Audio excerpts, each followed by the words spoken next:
Attack on Titan. This show took the world by storm when it dropped, as did the manga. It seemed to gain popularity overnight, and mass popularity, might I add. And for good reason. It had a very strong start. Giant humanoid giants eating regular humans. It was pretty dang cool. Everybody was wondering, what are these Titans? Where did they come from? What hope do these people have against these gargantuan monsters? And of course, there's the Colossal Titan. You can't forget about him. This is basically the vor fetish's ultimate fantasy in the form of an anime. But I do have a complaint. The characters are so dumb, bro. Like, they come up with these ideas that they think are genius, and it's like, dog, I thought of that 5 minutes after you said something. It's like, so that's what I'm here to discuss today. The stupidity of the characters in Attack on Titan. Originally, I was going to wait for Attack on Titan to be completely finished, but I'm tired of waiting. I'm just going to make this video. I don't know if the manga is done yet, but the anime is not done yet, sadly, even though everybody and their grandmother told me, oh yeah, it's done, it's finished. And so I finally watched all of it. And guess what? It's not done yet. It's been a while. It's been like, 5 years or so since this anime started? So I don't know what's taking so damn long. But I'm going to get started on my video. Oh, by the way, this is Caleb. How you doing?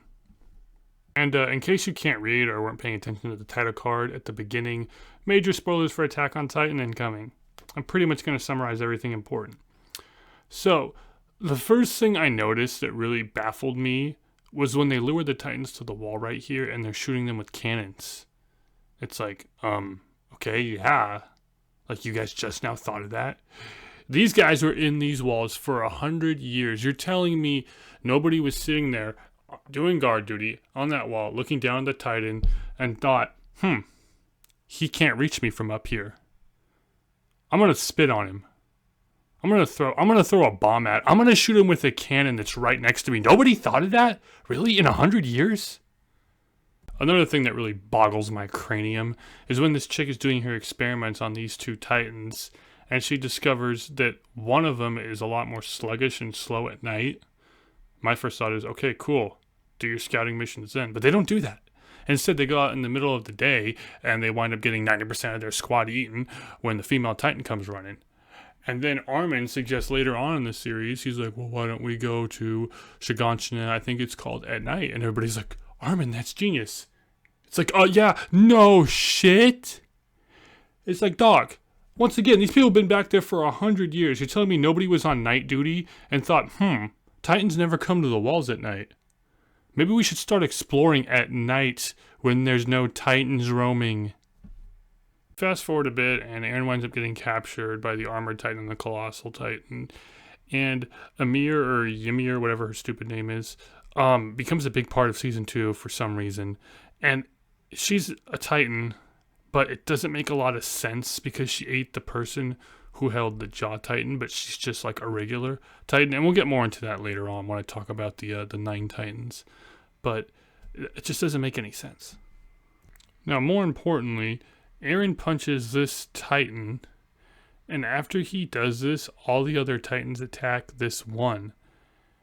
And so, when you're first watching this, you're thinking, oh cool, Eren has the power to control the Titans. But then you find out later that this only happens when he comes into contact with somebody who has royal blood. And that's going to play a bigger part here in this next part. Now, Season 3 got way too political, in my opinion. They're trying to dethrone this king who's not even the real king. He's a puppet king. And there's all this other unnecessary political stuff involving these rich people. It's like, dude, I don't care about this. Nobody cares about this. And the whole thing was so that we could show that Krista, or Historia, is the rightful queen, and da-da-da-da.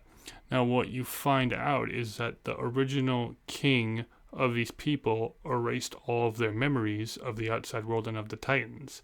People are wondering why, and I'm wondering why too. And so they have a fake king on the throne now for some reason. I don't know why. It's not really explained why. And they're trying to put the real queen back on the throne.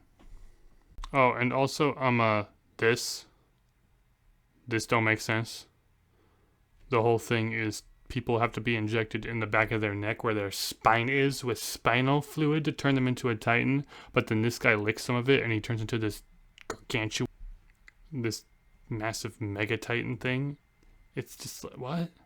How did that happen? His tongue is nowhere near his spine. Okay, moving on. Now, once Historia gets put on the throne, she becomes queen, but it doesn't really matter because she had the royal blood in her anyways. But they find out later that the way Eren can control Titans, because he has the founding Titan, is by touching someone with royal blood. Hence why when he punched that royal Titan earlier, he was able to make the others attack it. And then Eren doesn't want to tell anybody this because he's afraid they're going to turn Historia into a Titan. But he could just hold her hand and then control the Titans like that. But that never happens. And yeah, I don't know. It just seemed like a poor excuse. I gotta say, season 3 ended really, really strong. They managed to beat 3 of the 9 big Titans, whatever you want to call them. They harnessed the power of the Colossal Titan. It's now on their side. They brought Armin back from the brink of death. They lost pretty much their entire scout regiment. It was really good. And it set up season 4 to be really good too, because they're now at the coast. There's no more Titans on the island, and they're like, okay, we can sail to the mainland now and see what the rest of the world is like. Now fast forward a bit, and Eren has gone ahead to the mainland. This is years in the future, and he's talking to Rhina, or the Armored Titan, and he's basically telling him, Rhina, I'm going to do exactly what you did to my home. And that is exactly what Eren does. And it's really cool. And it feels good to watch this. Because you found out that the Titans were made by humans. Specifically this group called Marlia, I think is what they're called. Just imagine them as Nazi Germany, because that's basically what they are. They're the most powerful force in the world right now, and they're trying to make the rest of the world bend to their will. Now, the people who are able to wield the Titans are called... I don't remember what they're called. Their name is very similar to Marlians, and it gets confusing. I'm just going to call them the Ikes. So the Ikes are able to control the Titans. And the Ikes are the people who were on the island. There's also Ikes on the mainland, but they're not treated very good. They're treated like dirt. They're, what's the word I'm looking for? Not quarantined, but kind of fenced off in their own separate part of the city. They have to wear a special armband and everything like that. And so they're treated like crap. Trying to get their freedom, in a sense, from the Marley Empire. And so the 8 Titans, or the ones that we're more familiar with, the Armored, Colossal, and the female, they were all kids who were trying to get their freedom from this Nazi Germany wannabe. Now, as Eren's tearing apart this town, the scouts join him, and you would think this is where the war is going to begin, because you've got Eren, who's started this fight. His backup is here. You'd think they're going to swoop the mainland and take some form of vengeance or some form of freedom for themselves, but that's not what happens. What happens is they wind up locking Eren in a jail for what he did, and yet now he's a prisoner because suddenly they're okay with being on this island, and they forgot the 100 years of Titan eating hell they went through and how many of their friends they lost, and they're like, oh, it's okay. We're just going to kind of sit here and cool our heels. Meanwhile, Marley actually sent boats there after Rhina and Bertold and the bearded guy failed in wiping out these Ikes. So there's still that threat, but they're like, oh, it's okay. Not a big deal, man. We'll be fine. We'll just sit here and maybe we'll talk it out if they don't, come in hot and shoot us. So yeah, this show takes on a whole new different term of political, and they throw him in this cell because he sent a letter to the scouts saying, hey, I'm going to do this. Come help me, please, basically. And they showed up and they did it, and they lost some people. So now he's in jail for that, which doesn't make any sense. That's like if your friends are like, hey, let's go out drinking tonight. You go out drinking, you drive home drunk, get into a wreck, kill somebody, but then your friends go to jail for you. It's like, dog, you didn't have to go help Eren. You guys could have said, nah, you're on your own, and left him there. So yeah, they throw him in jail for some stupid reason. And then these two groups are, there's the Jaegerists who want to help Eren and get their freedom, and then there's the people who want to stay on the island and continue to be cattle and food for the Titans and for the Nazi Marlians. This part, which is really stupid, this little girl with the brown hair killed Sasha, who was one of the coolest chicks in the show. And then they're like debating on whether or not they're going to kill this little girl. And then this blonde girl comes in and tries to kill her because she found out she killed Sasha, who she loves Sasha, and blah, blah, blah. Anyways, and then they save this little girl. And yeah, they're like protecting her now, even though they're like still super pissed that Sasha's dead, that she killed Sasha. And they're talking about killing her like a day ago. But now they're her bodyguards. And yeah, it doesn't make any sense. All right. Now, I got to say, the people on the island are not the only stupid ones. The Ikes, who can control the Titans on the mainland, who were given the power of the 9 Titans. Well, the 8 Titans, because the 9th, the founding Titan, is on the island, obviously. But the people who were given control of the 8 most powerful Titans don't do anything with them. They serve Marley, and it's like, dog, you have 8 godlike powers. Now, basically, they could very easily overthrow this army with little to no effort, because, you know, the weapons are a little bit more advanced now, but, you know, go back, 30, 40 years, because these 8 Titans have to be passed on every 13 years. So you go back a couple generations, if those 8 people had gotten together and been like, hey, I'm tired of living like dog shit and being a slave for these dickheads. Why don't we do something about this? And someone else go, hey, yeah, you're right. We're pretty strong. I mean, like, all it takes is like a step and we kill 5 of them. Why don't we do something about this? But they never do that. It's dumb. Oh, and another thing that doesn't make a whole lot of sense is the, in order for the 8 or 9 Titans, whatever you want to call them, to be passed on, someone has to eat that Titan to get its abilities. Like right now, this Titan's going to eat the armored, you think, and he'll inherit the power of the armored Titan.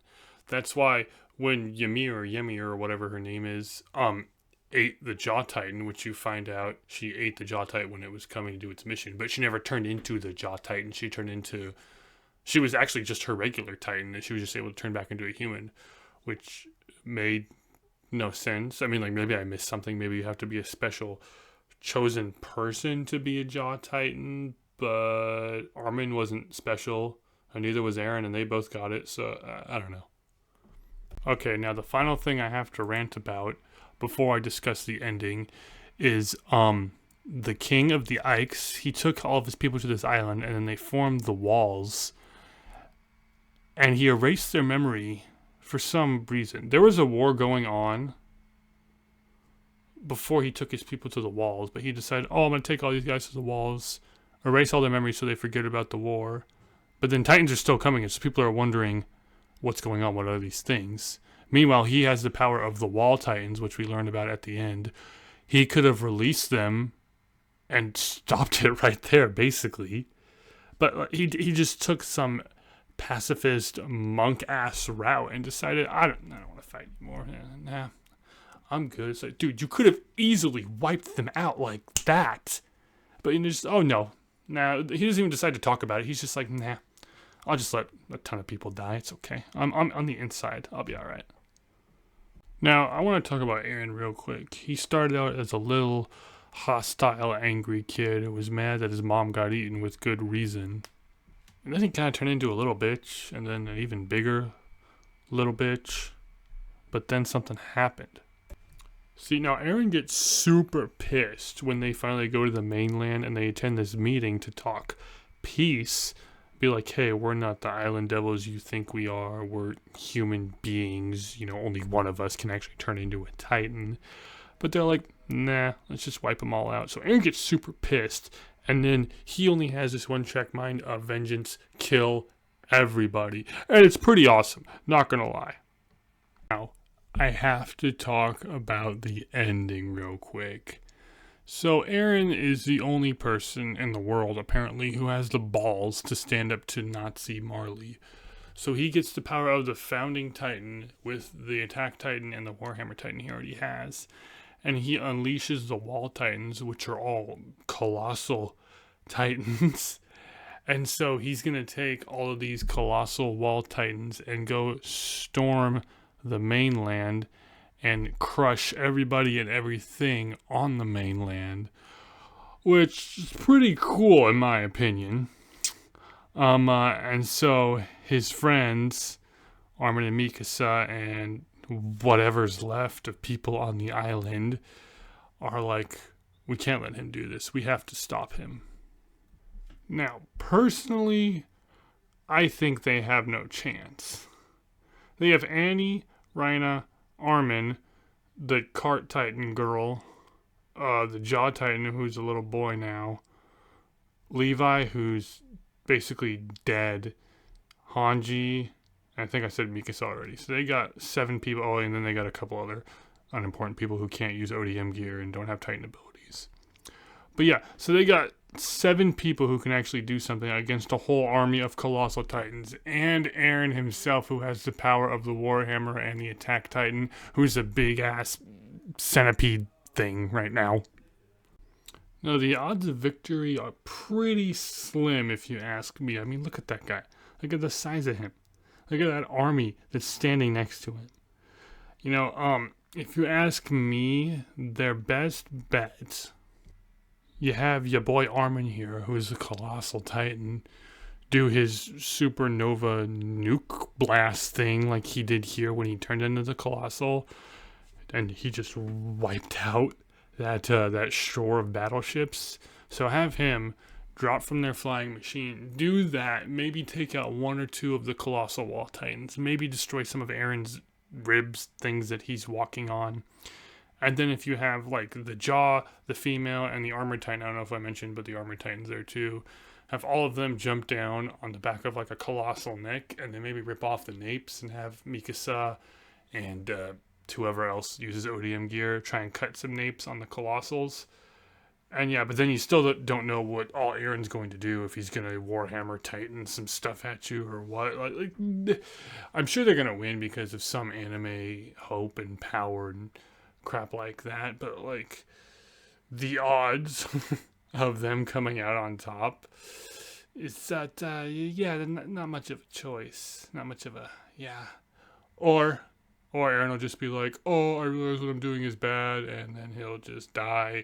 But no matter what way it goes, like, everybody's going to side with the Nazi Marlians because, you know, they've been saying this whole time that these people on the island are evil, horrible devils, and now this dude from the island is trying to stomp out every human being on the planet, and that's going to reaffirm what the Nazis were saying all along. Hey, look at this devil, he just tried to kill us all. But anyways, that's my 2 cents on Attack on Titan. That's what I gotta say about that. I mainly wanted to point out how laughable and stupid these people are. You know, all in all, the show had its ups and its downs. It's definitely not as great as everybody made it out to be. It was definitely overrated. Definitely has been pretty overhyped since its release. I still think it's a pretty decent show, even good at some parts, but it just got so political at some parts, and it's just like, dude, I don't care about this. Go back to giants eating people. Come on. But yeah, anyways, guys, that's what I got to say on that. Let me know what you think down below in the comments about the characters in Attack on Titan and how you think it's going to end, if you think they have any chance. If you like this video, you can hit that thumbs up down below. That always helps. If you want to see more stuff like this, you can hit the subscribe button. That always helps. And I will talk to you later. Have a great day.